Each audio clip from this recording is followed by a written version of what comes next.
자, 이번에는 그 이창수 중앙지검장과 그 조상원 그 중앙지검 4차장 차장검사 이야기를 한번 해보겠습니다.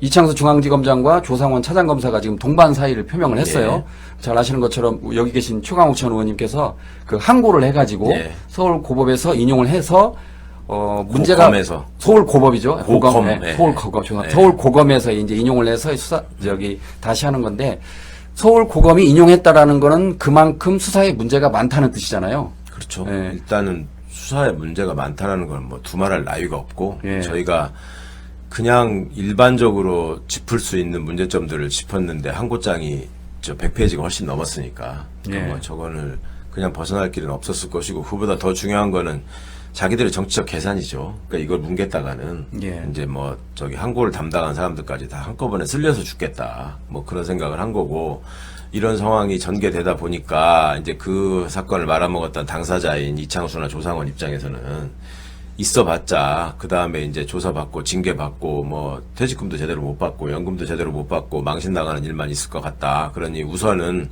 나가서 빨리 변호사라도 하자. 예. 지금 징계받고 나가면 변협에서 또 등록도 잘 안 받아준단 말이에요. 징계를 받고 나가면요. 예. 그러니까 이제 개업을 하기도 어려워져요. 그러니까 그런 이런 점들을 생각할 때 지금 상황에서 얼른 대선 때 사람들 정신없을 때 얼른 가가지고 우리 챙길 수 있는 거 최대한 챙기다가 뭐 재표가더라도 재표가자 이런 생각을 했는지 모르겠는데 하여튼 끝까지 공직자로서 정도는 걷지 않고 계속 계산에만 골몰하는 이런 법비들의 모습 이게 뭐 너무나 적나라하게 드러나는 것 같아서 이것도 사실 굉장히 뜬금없는 일이잖아요. 예. 뭐 지들 말로는 무슨 뭐 몸과 마음이 지쳤다느니 뭐 힘들었다느니 힘들었다고. 힘든 사람들이 그렇게 해. 그 심우정 검찰총장이 어쨌든 사표를 수리하겠죠, 의원님? 해주겠죠? 네, 하겠죠. 네. 네. 네. 안 해주면 이제 아까 말씀하신 것처럼 새 정부 들어서 이제 징계를 받을 확률이 크고 그렇게 되면 이제 아까 말한 연금 등의 이제 차질이 우려되니까. 예, 이제 그걸 저들이 저렇게 얘기를 했는데 안 해주면 총장도 안 그래도 지금 궁지에 몰려있는 면인데 심우정이도 걱정을 해야 되잖아요. 예, 예. 저 두 사람이 무슨 얘기를 하고 어떻게 폭로를 하면서 심우정을 괴롭힐지 모르잖아. 자기들이 궁지에 몰리면. 그러니까 그쪽에서 또 괴롭힐 수 있으니까. 네, 원하는 대로 저걸 맞춰줘야 되겠지. 저건 철저하게 계산에 따라 돌아가는 정치 집단이기 때문에 어떤 신뢰도 없습니다. 지네들 사이에. 그렇군요. 그래서 작년에 그랬던가요? 런종섭이 이렇게 유행했는데 이번에는 이제 런창수하고 런상원이 될 것 같아요. 네, 그러니까요. 사실 둘 다 과분한 자리를 얻어가지고 권력에 그 전주지검장에서 해바라기 중앙지검장 같잖아요. 이창수 씨 같은 이제 경우. 역사상 처음 있는 일입니다. 정말로. 처음 있는 이제 일.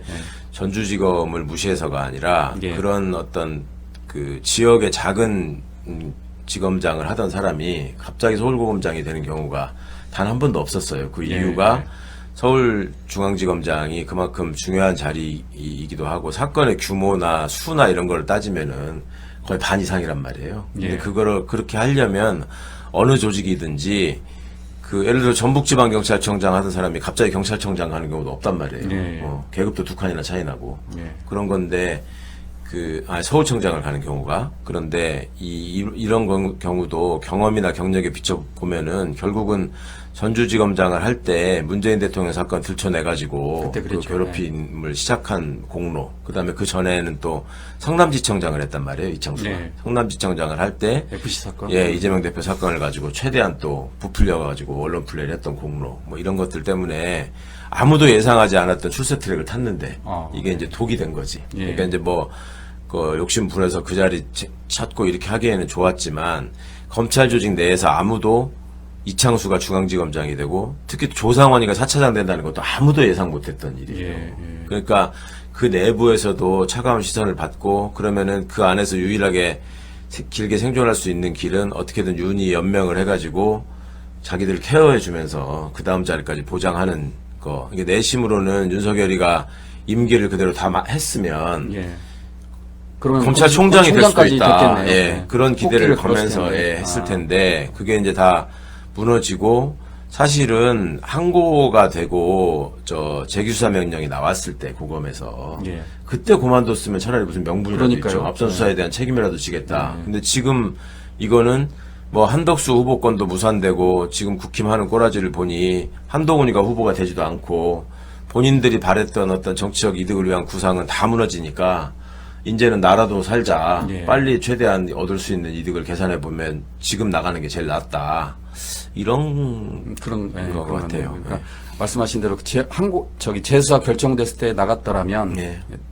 어느 정도 이해가 됐는데 그렇죠. 모양새라도. 지금까지 버틴 거는 이제 그래도 혹시 모르니까 국힘이 정권을 잡을 수 있다. 그렇죠. 그러면 이제 아까 말씀하신 것처럼 본인이 검찰총장까지 꽃보직을 갈 수 있는데 네. 그런 기대가 다 이제 무너지니까 그렇죠. 결국 이제 사표를 냈다. 사실 그런 시도를 또 했잖아요. 중앙지검에 지금 사건들이 있잖아. 그렇죠. 그거를 예. 손에 쥐고서 이제 이런 애 저런 애 김건희를 소환했네 어쩌네 하다가 지금 갑자기 사표낸 거 아니에요? 예, 예. 그러니까 뭐 속셈은 뻔한 거죠. 아, 예. 정말 할 말이 없습니다.